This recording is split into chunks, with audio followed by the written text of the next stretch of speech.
Welcome back to Where You Live with Gene and Tony. We're broadcasting from the Concierge Landscape Studios. We're brought to you this hour by Extreme Exteriors.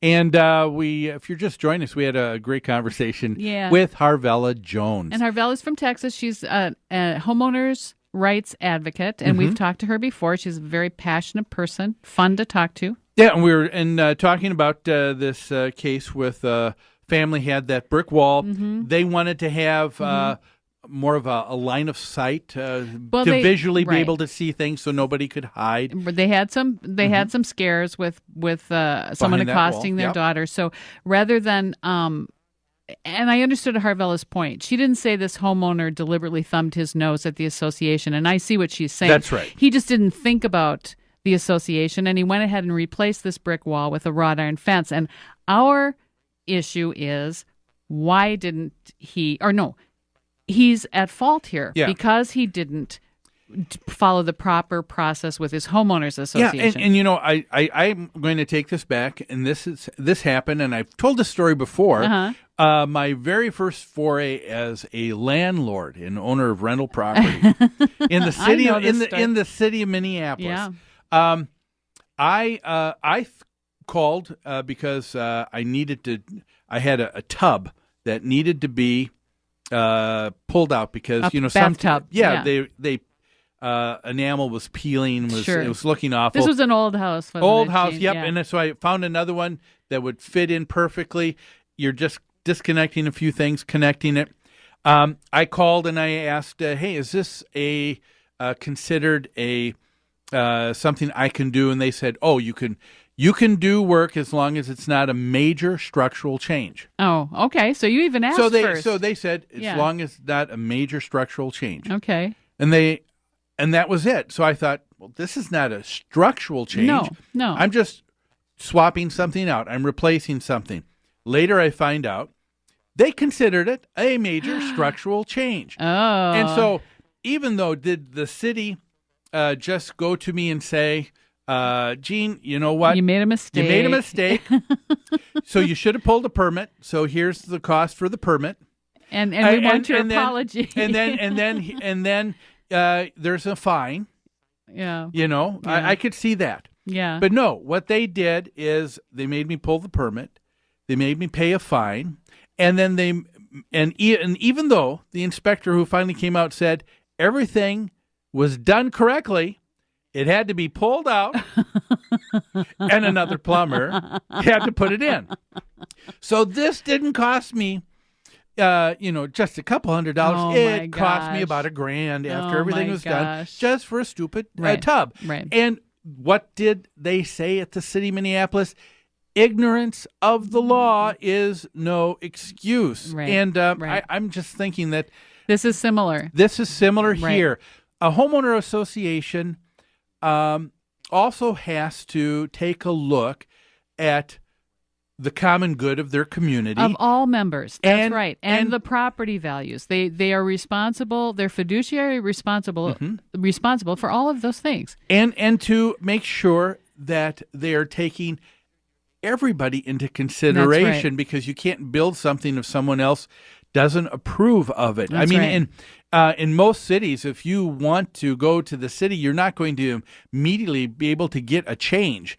If you are going to be asking for anything with a fence along any property lines, you're talking about a hearing and a process, and nothing's going to be quick about it anyway. That's right. And so in this particular case, I do agree with Harvella in that if something was truly a life or death situation, someone to act in what they think is the best interest of their family, we all would understand that. That's right. In this particular case, I don't. There was no immediate action possible. Yeah, no, and so I don't think that's a reasonable explanation. He didn't the very next day tear it down and put up the wrought iron. There was a process. There was time.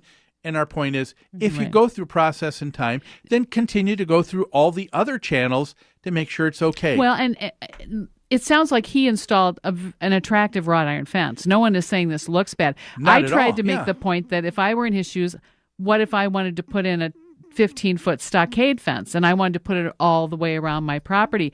Do I have the right to do that because I'm not thinking of the homeowners association and I want to react fast to protect my family?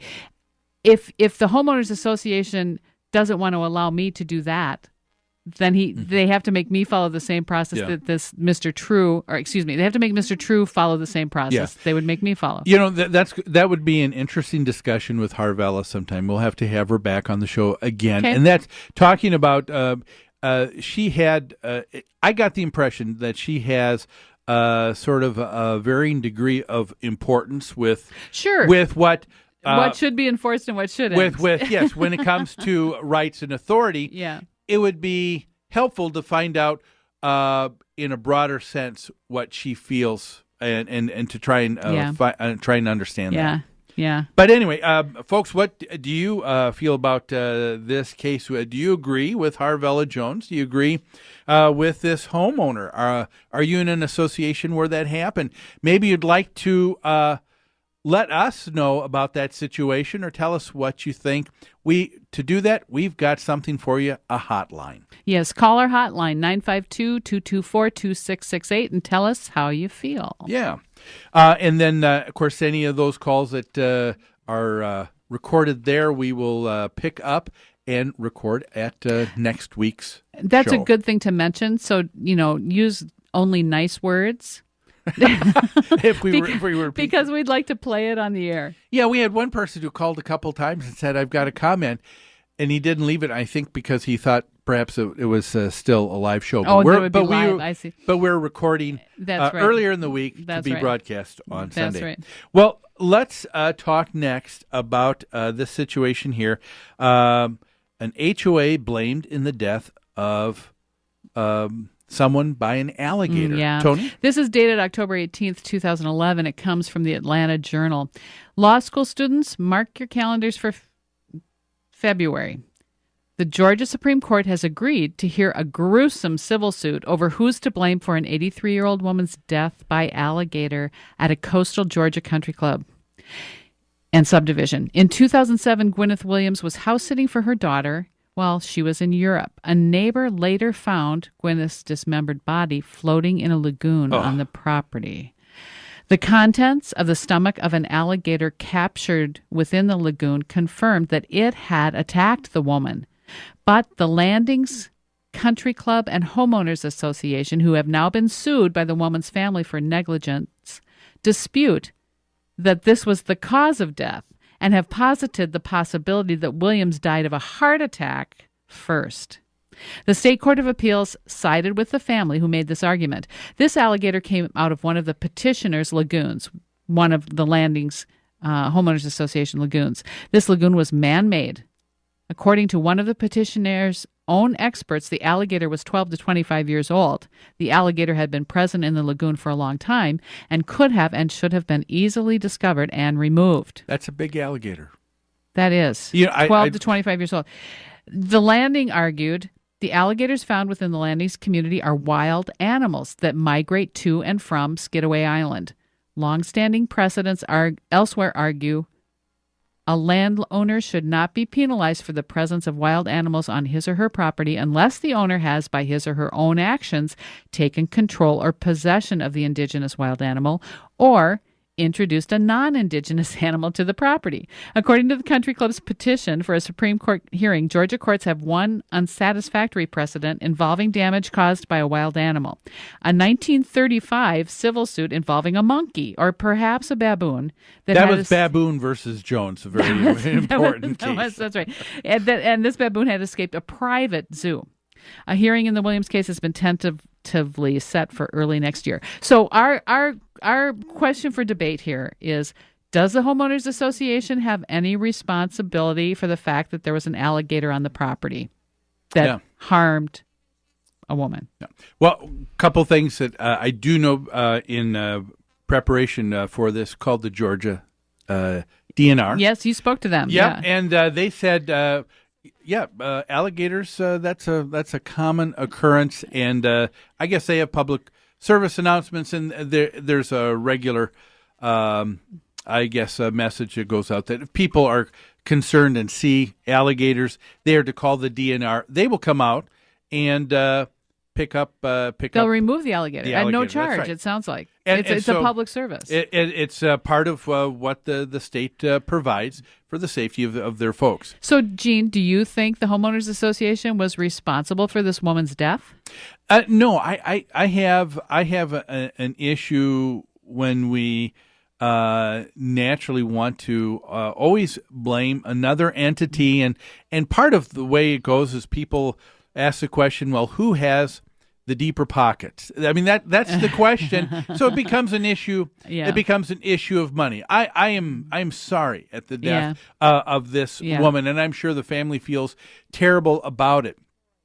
But when they sue the homeowners association, aren't they also suing themselves because they're members of that association? Well, yes, they are. And won't the homeowners association, if they may be thinking, well, insurance will always pay, but if insurance doesn't pay, now all of a sudden, all of the homeowners are obligated in picking up that tab.